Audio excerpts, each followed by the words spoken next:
ओम श्री गणेशाय नमः। दूसरे अध्याय का शुभारंभ करते हैं। इसमें मनवंतरों का वर्णन किया गया है। श्री राधे राधे सबको। अष्टम स्कंद में मनवंतर लीला का वर्णन करते हैं। श्री सुखदेव जी वर्णन करते हैं कि हे राजन, प्रत्येक मनवंतर में प्रभु का जन्म होता है। प्रत्येक मनु के राज्य में प्रभु का एक विशिष्ट अवतार होता है। श्री राधे के राधे। इस कल्प में 6 मनु हुए। प्रथम स्वयंभू मनु की कथा मैंने तुम्हें सुनाई। शुंभु मनु की पुत्रियां आकृति देहूति के चरित्र की कथा मैंने सुनाई।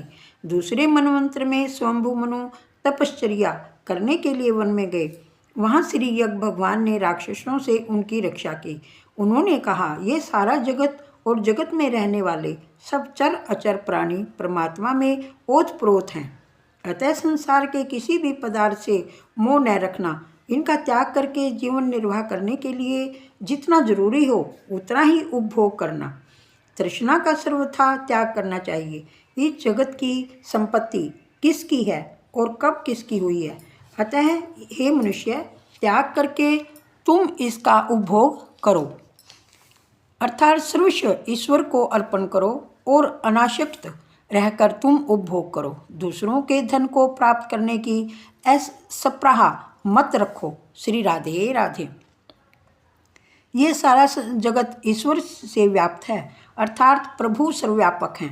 ऐसा जो मनुष्य सोचेगा वह कभी भी किसी से द्रोह नहीं करेगा। विषयों में मन न फंसे, इस बात का ध्यान रखो। इस जगत के पदार्थ आज तक किसी के नहीं हुए और ना होंगे और ना कभी हुए थे। फिर भी मनुष्य उनसे ममता रखता है और उनमें अपनी आसक्ति बढ़ाता है। श्री राधे राधे।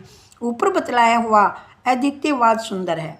द्वितीयवाद का त्याग करो। ऋषि भी मोक्ष पाने से पहले सत्कर्म करते हैं। सत्कर्म करने वाले मनुष्य की निष्काम भाव को प्राप्त करते हैं। ईश्वर को भी कर्म करने पड़ते हैं, परंतु ईश्वर किसी भी कर्म में आसक्त नहीं होते। वे तो अनासक्त रहकर कर्म करते हैं। श्री राधे राधे। रामकृष्ण आदि अवतारों में मनुष्य के श्रेष्ठ आचरणों को आदर्श बतलाने के लिए भगवान ने सत्कर्म किए हैं। कर्म किए बिना नहीं चलेगा, अतः अनासक्त रहकर ही कर्म करो। श्री राधे राधे। तीसरे मनु हुए हैं उत्तम। प्रभु ने सत्यसेन के रूप में अवतार धारण किया था। चौथे मनवंतर में प्रभु का हरि के रूप में जन्म हुआ था। उन्होंने गजेंद्र की मकर ग्रह से रक्षा की थी। दूसरे अध्याय से चौथे अध्याय तक गजेंद्र मोक्ष की कथा कही है। परीक्षित राजा कहते हैं कि मुझे गजेंद्र मोक्ष की कथा सुनाइए। श्री सुखदेव जी राजा से कहते हैं, हे राजन, चित्रकूट पर्वत पर एक बलवान हाथी रहता था। वह अनेक हथनियों का पति था। गर्मी के दिन थे, कड़ी गर्मी का मौसम था। गजेंद्र हथनियों के साथ सरोवर में जल क्रीड़ा करने गया। हथनियों से और बच्चों से घिरा हुआ वह आनंद विहार करने लगा। गजेंद्र जल क्रीड़ा में तन्मय है, यह जानकर एक मगर ने उसका पांव पकड़ लिया।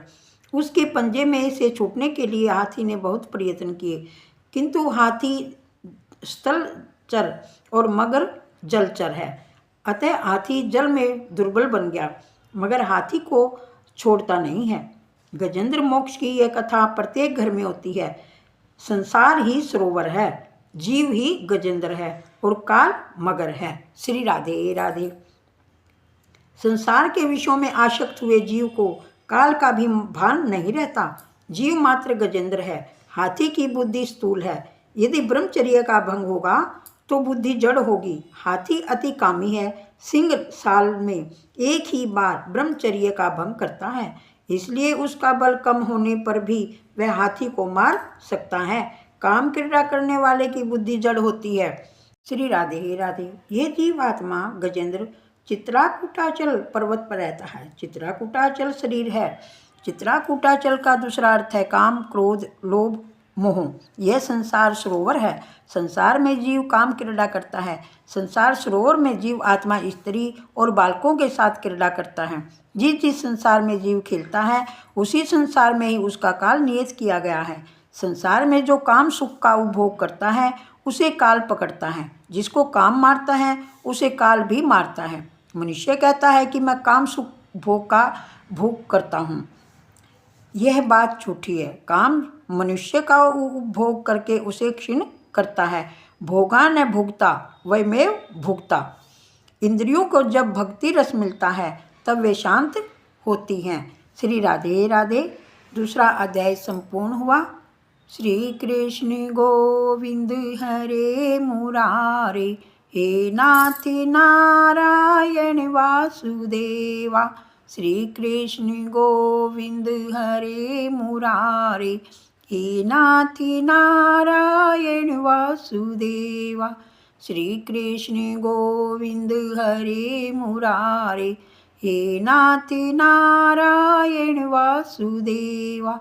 श्री राधे राधे सबको।